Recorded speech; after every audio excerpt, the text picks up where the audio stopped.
Hey guys, what's going on? It's Corrupt here, and I'm back again with another great gameplay on Carbon from Modern Warfare 3. I believe this is the last gameplay on my hard drive using the PP90. I just recorded a Scar gameplay before, and so you guys don't have to worry about seeing this gun too much longer. I might have one other one after this, I'm not sure. I just got gold camo on the PP90, weapon level 31. I'm very happy with that, and I don't really think I'll be using it too much more, just for that reason that, you know, I want to get gold camo on other guns. This is probably the last you'll ever see of it. Lucky you guys.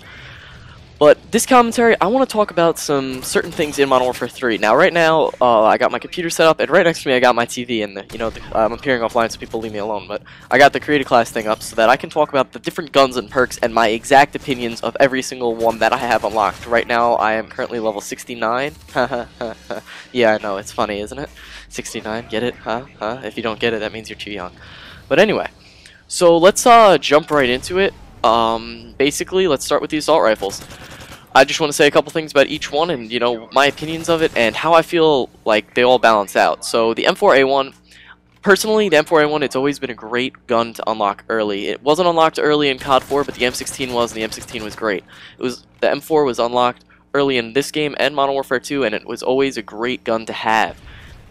It's a very reliable gun. I feel like it's a great gun to fall back on if I'm having a bad day with other things.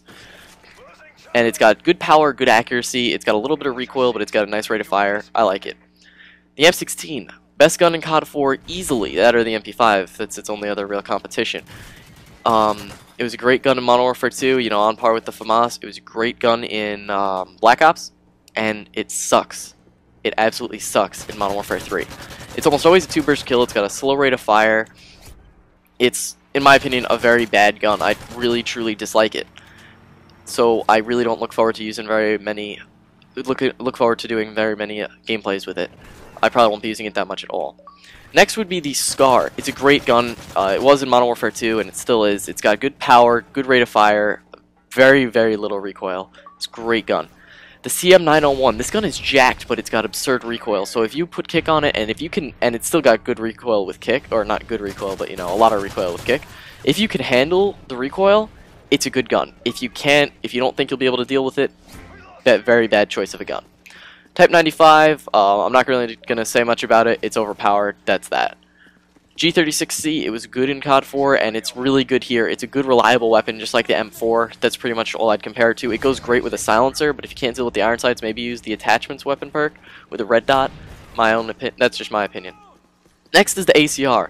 This gun was so beast in Modern Warfare 2. Nobody really noticed how overpowered it was because of the fact that there were of the noob tubes and everybody was busy complaining about that. Nobody noticed how overpowered this gun was.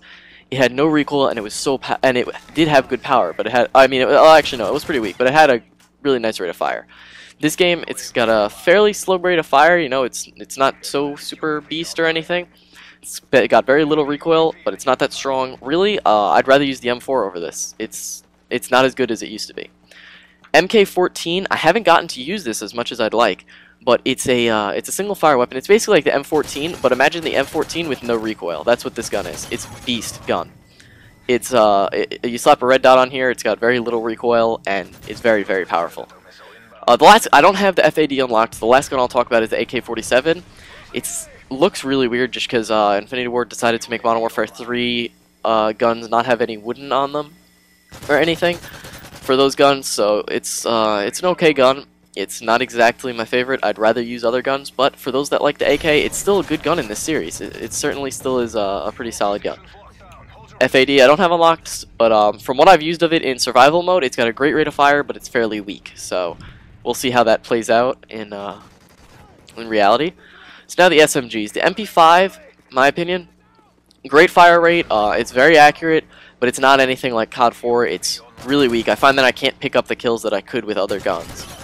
UMP, again, this was another overpowered gun. This was basically like the ACR as an SMG in Modern Warfare 2. It had very little recoil. It was like a 3-shot kill with a suppressor across the frickin' map. It was a beast gun. In this game, I've seen a lot of people using it, but personally, I can't do well with it. I just don't do successful with this gun. Next is the PP90, the little water bottle gun. This thing is a beast. You can see me using this. There's nothing left to be said. I'm not going to even talk about it anymore. It's just a beast.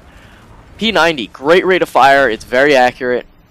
But I don't know. I'd rather use the PP90. But for those that have always liked the P90 from Modern Warfare 2 and COD 4, it's still a great weapon. The PM9 I actually haven't got to use, and it's the same with the MP7, so I'm not going to really talk much on those.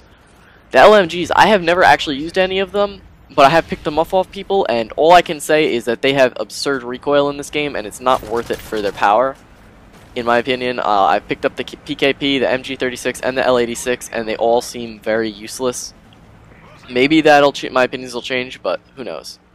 Sniper rifles, I've actually been able to use every single one of them at least once.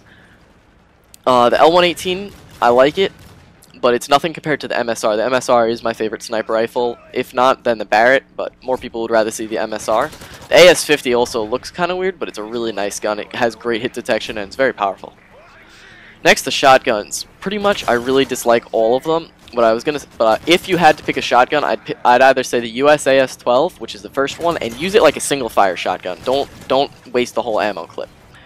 Or the Striker. The other guns, they're just not worth it. I tried using the AA-12. It's absolutely pathetic. You can only pick up one kill. There could be 3 people there, and you'll just get a ton of hit markers. It's not worth using. And, of course, the Riot Shield is, a Riot Shield. So I got some time, so let me go into the sidearms. The machine pistols. So the FMG9, it's the little suitcase gun. It's not that powerful. Personally, I don't like it, but I've seen people do very well with it, so if you're good with machine pistols, this could be a gun for you, especially earlier in the game when there's not very many other choices. The MP9 is basically the TMP. I guess maybe the MP could be TMP, I don't know. But it's a good gun. I haven't used it too much, but I've seen other people use it. I've heard great things about it, so you might want to test that out. Scorpion, I've used this. I'm currently weapon level 10 with it. Akimbo Scorpions with steady aim are absurdly good in this game. They're amazing. Finally, the handguns. I actually have only used 2 of them, and that's the MP412 and the 5.7. MP412 is absolutely absurdly amazing. It's great. It's very the way I use it, it's very accurate. You can see me using it in this game as Akimbo with steady aim. It's great. And the other gun I've used is the 5.7. I really like it as far as a pistol that's not a revolver. It's got low recoil and pretty good damage. And I've used a Deagle in private matches, and it just looks stupid and it has crazy recoil, and it's a waste of time. And of course the launchers. I use the XM25 for getting recon, and that's a great idea if you want to get recon. It's a fun gun to use. And of course the Stinger is always good. So basically, guys, that's the end of this video. If you liked it, I know I was talking fast. I'll go more in depth with each commentary on the guns. But if you liked it, please thumbs up the video, leave a comment, let me know what I can do better next time. I have fun making these commentaries. So yeah, guys, please leave a comment, like the video, and subscribe if you haven't already. I'd really appreciate it. Thanks, guys, and peace out.